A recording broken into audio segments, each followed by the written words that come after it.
Meet Harry Hudson, the Youth Academy Manager of the Kinetic Foundation, set up to get young people off the streets and away from crime. The charity was formed 7 years ago in the wake of the London riots. Football is a universal leveller. If you can help a young person through football and you can talk to them on a level, then there's a mutual respect there which you can start to leverage upon. It's very clear the education is the most important part. So if they miss deadlines, then they miss training until they've caught up their work. And that's one thing that we're very proud of at Kinetic, is that not everyone can make it footballer, but if they leave the programme as a better person, then I think that's pretty much the target number one for us. Kinetic also hold targeted coaching sessions in the areas and on the nights when young people are most at risk from knife attacks. We work in Pollard's Hill Estate on a Friday evening. It's in the middle of two postcode wars, and it's about trying to use football as a way to bring people together so that when they see each other on the street, there's not actually that level of animosity there which would have been there previously. Today we're in Stratford from Croydon, and there'll be young people that won't be able to travel across different postcodes because of the worry that they would have if they were seen on a different postcode. We've got 3 boys in the last 2 years that have lost very close friends to knife crime.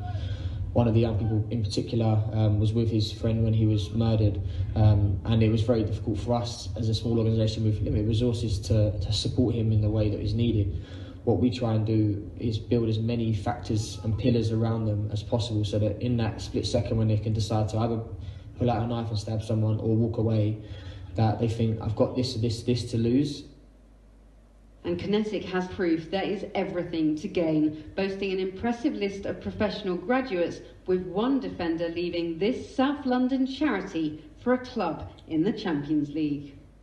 We're incredibly proud of Yubara Mankwa, who's at Man City now. He signed a pro contract. I coached him at Crystal Palace when he was 13. He was released.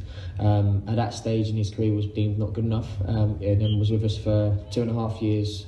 At the time which he signed with Man City, he had offers from 4 or 5 Category 1 clubs, which is unheard of from grassroots club. To be offered that level of club is very much unheard of. Man City are brilliant inviting us up to still watch him, and we played there with our under-18s a couple of weeks ago, but we'll follow his career very, very carefully, and hopefully he can break into the first team at some point, and yeah, it's a phenomenal story. How many professionals have you created so far? We're up to 34, and this is our 6th season as a full-time programme, so it's about 6 a year that managed to go on to professional clubs from the programme, so hopefully we can carry that on. Sunderland striker Josh Maja is another Kinetic success story, and his brother Emmanuel could be next. The former Fulham Academy player recently enjoyed a trial at Manchester City, but has also seen too many friends take a dark alternative route. Once you get released, your mind's like, what am I going to do next? And people tend to get involved in gangs and just to try and find a way to get that sort of income. But with the money, it comes the violence. So you know players that have left professional academies and have gone into crime? Personally, I know like 7, 8, 9 people that played football and just stopped because they got released, they didn't have the mental strength to carry on. And I tend to just focus on football, focus on what's right for me and my family, and what I love doing. I'm not sure where I'd be if I didn't have this, if I didn't have Kinetic, if I didn't have Harry, if I didn't have Callum. I'm not sure where I'd be today.